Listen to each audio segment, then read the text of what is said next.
How you guys doing today? We're starting a new series on how we garden in our Back to Eden garden. Stay tuned.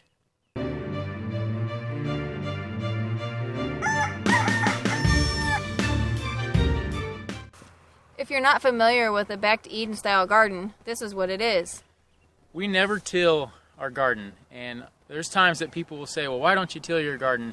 You need to get that loosened up. Well, what we do is we compost wood chips and other materials such as straw or hay throughout the fall and winter months on our garden. And it's still plenty moist and loose underneath of those wood chips, because what happens is every year those wood chips and the other organic matter that we put on there, it just breaks down into rich soil.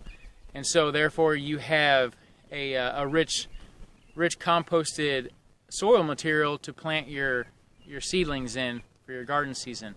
Also, another thing that your Back to Eden style garden does is that with those wood chips on top, you don't really have a dry garden. Whenever you're tilling your garden, we have many people around here that till their gardens, and a day after it rains, you look at their garden and it's already dry.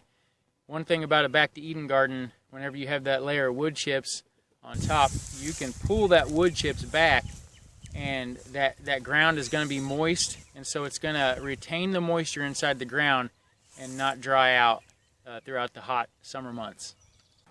Using our Premier One fencing allows us to keep our chickens in the garden in the winter months. Just as Ashley said, she's talking about this Premier One electric poultry net is actually what we use. Premier offers a lot of different lines of fence. We're not sponsored by Premier, or we're not paid by. This is not any kind of paid endorsement, but we really like their fence and what it has done for us. The sun's about to go down. Our first step is to take down the fence. Secondly, we're going to put the fence out here in the grass. We're going to move them. What we have thought about is we have enough fencing here to wrap back around the garden and the blackberries. And, basically, instead of caging the chickens in, cage in the garden and the blackberries and let them just free range.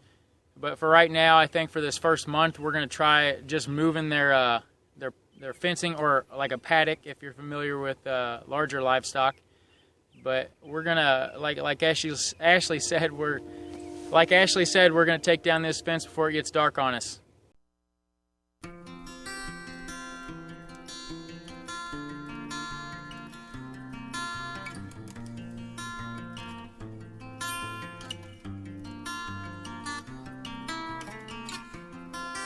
We have two sections of this fence at 164 foot each.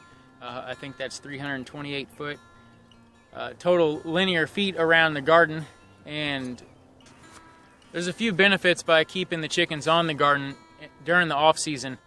And one is going to be to allow them to scratch and pick up any kind of seeds, or especially if you're not just doing wood chips. Sometimes we throw down straw. And that straw, that wheat straw, will have seeds, and you really don't want those germinating in your garden.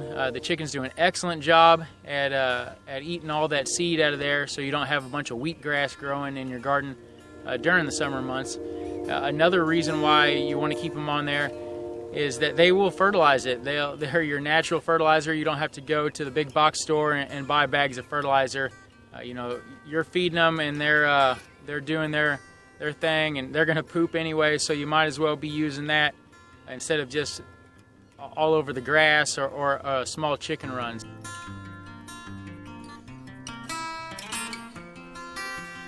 When it comes to the Premier fence, there's actually a few options on installation, and that would be a double spike or a single spike. And I always tell everybody to get the double spike.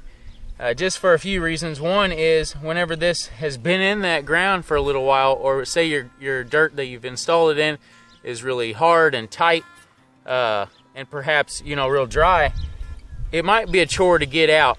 And just by pulling up on this fiberglass rod, this spike might stay stuck in the ground, and then you'd have to get a pair of vice grips on there and pull it up. That's just kind of a hassle.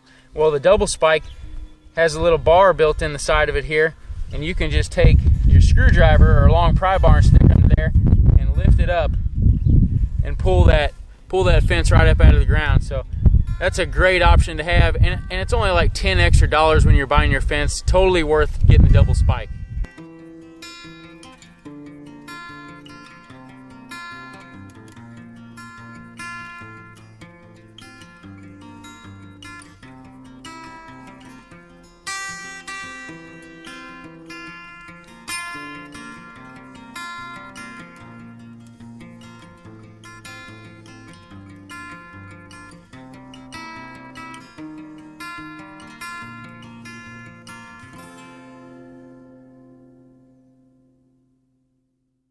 Well, that's all the time we have for you today. The sun is set and it's about to get dark. It is about to get dark, and thanks for watching.